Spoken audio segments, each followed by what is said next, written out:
नमस्कार साथियों, स्वागत है नई वीडियो में। साथियों, आज की इस वीडियो के माध्यम से हम लोग Vinoba Bhave university FYUGP semester 5 जिनका भी सेशन 22 से 26 है उनके लिए मेजर 9 हिंदी का मॉडल क्वेश्चन पेपर देखेंगे। लेकिन दोस्तों, मॉडल क्वेश्चन पेपर देखने से पहले आपको सिलेबस देख लेना चाहिए, जो कि डिस्क्रिप्शन में लिंक है। मेजर 9, मेजर 10, मेजर 11 तीनों सिलेबस बता दिया गया है, तो आप जाके पहले एक बार सिलेबस ज़रूर देख लीजिएगा, तभी आपको समझ आएगा। ठीक है, तो देखिए दोस्तों, आप लोग का तीनों जो है इसमें टोटल आपको 5 सब्जेक्ट सेमेस्टर 5 में पढ़ने हैं। ठीक है, जिसमें से 3 मेजर है, एक माइनर है और एक प्रोजेक्ट फाइल है ना।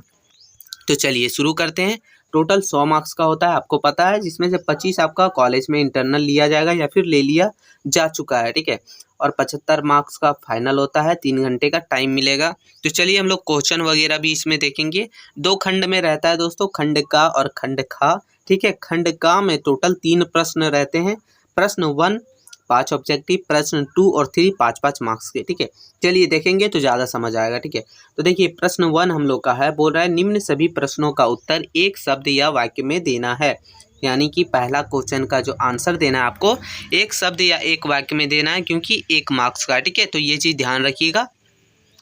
तो इसका पहला क्वेश्चन है, बोल रहा है कि पहला क्वेश्चन, ठीक है, बोल रहा है कि हिंदी साहित्य में राष्ट्रीय चेतना की चित्रण किस युग में शुरू हुआ। तो ये एक इम्पॉर्टेंट क्वेश्चन है। देखिए इंपॉर्टेंट तो सब है, ठीक है, मॉडल क्वेश्चन पेपर आप कर लीजिएगा तो देखिए बहुत ज़्यादा आपको हेल्पफुल होगा। ठीक है, दूसरा क्वेश्चन हो जाता है, बोल रहा है कि हिंदी साहित्य के आदिकाल को और किस नाम से जाना जाता है। यानी कि हिंदी साहित्य के आदिकाल जो है उसको और कौन से नाम से जाना जाता है। ठीक है, फिर है दोस्तों अगला क्वेश्चन हम लोग का, क्वेश्चन का बोल रहा है कि हिंदी साहित्य में राष्ट्रीय चेतना के किसी 2 कवि के नाम लिखे। यानी कि हिंदी साहित्य के समय में जो राष्ट्रीय चेतन के समय में किसी 2 कवि के, किसी 2 प्रमुख कवि के नाम लिखना है। फिर आगे क्वेश्चन हम लोग का हो जाता है दोस्तों, बोल रहा है कि भारत तेंदु युग को किस नाम से जाना जाता है।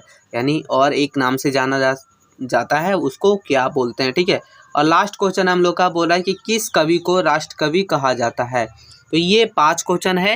ये 5 क्वेश्चन के लिए आपको मिलेंगे 5 मार्क्स, यानी एक क्वेश्चन के लिए 1 मार्क्स होते हैं। ठीक है, तो ये चीज़ ध्यान रखिएगा।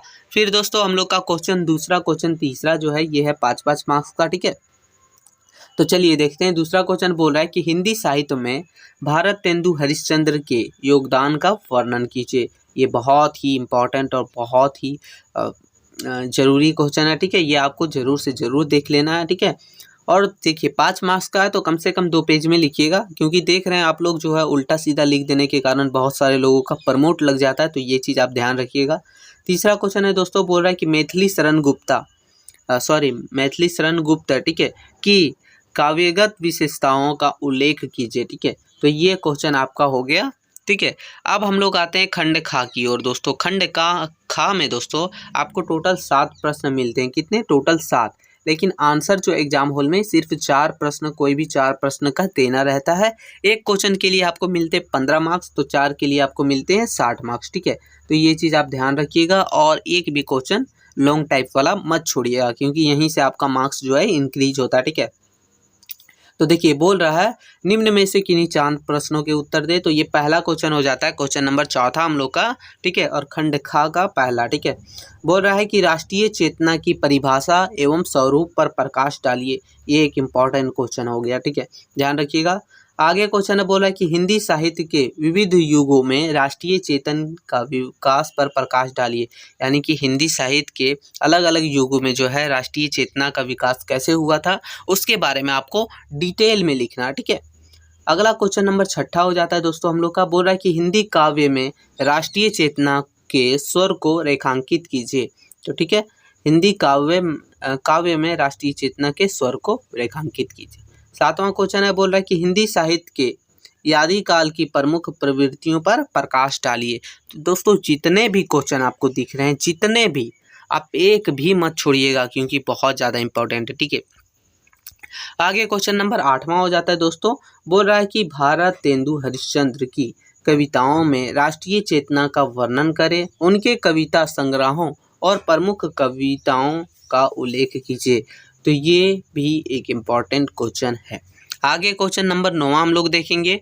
बोल रहा है कि हिंदी साहित्य में राष्ट्रीय चेतना के कवियों का योगदान का वर्णन कीजिए, यानी कि हिंदी साहित्य के विकास में राष्ट्रीय चेतन के कवि जो थे उनका योगदान क्या रहा, और उनके कविता संग्रहों के बारे में और प्रमुख कविताओं के बारे में भी आपको उल्लेख करना है, यानी उसके बारे में लिखना। ठीक है।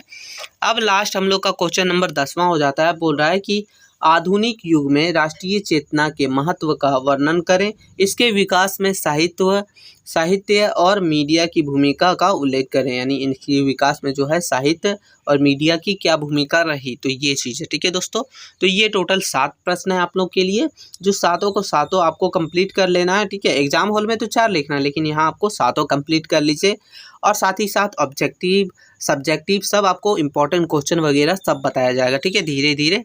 तो ये वीडियो आपको कैसा लगा एक कमेंट करके और लाइक करके ज़रूर बताइएगा। इसका पीडीएफ भी आपको हमारे टेलीग्राम चैनल में मिल जाएगा, जिसका लिंक डिस्क्रिप्शन में है, वहाँ से जाकर टेलीग्राम चैनल को ज्वाइन कर लीजिए, क्योंकि वहीं कुछ देर में आपको ये पीडीएफ मिल जाते हैं। साथ ही साथ अगर आप चैनल पर नए हैं तो चैनल को सब्सक्राइब कर लीजिए, ताकि कोई भी वीडियो अपलोड हो तो सबसे पहले आपको नोटिफिकेशन मिल सके और आपका भी तैयारी बेहतर हो सके।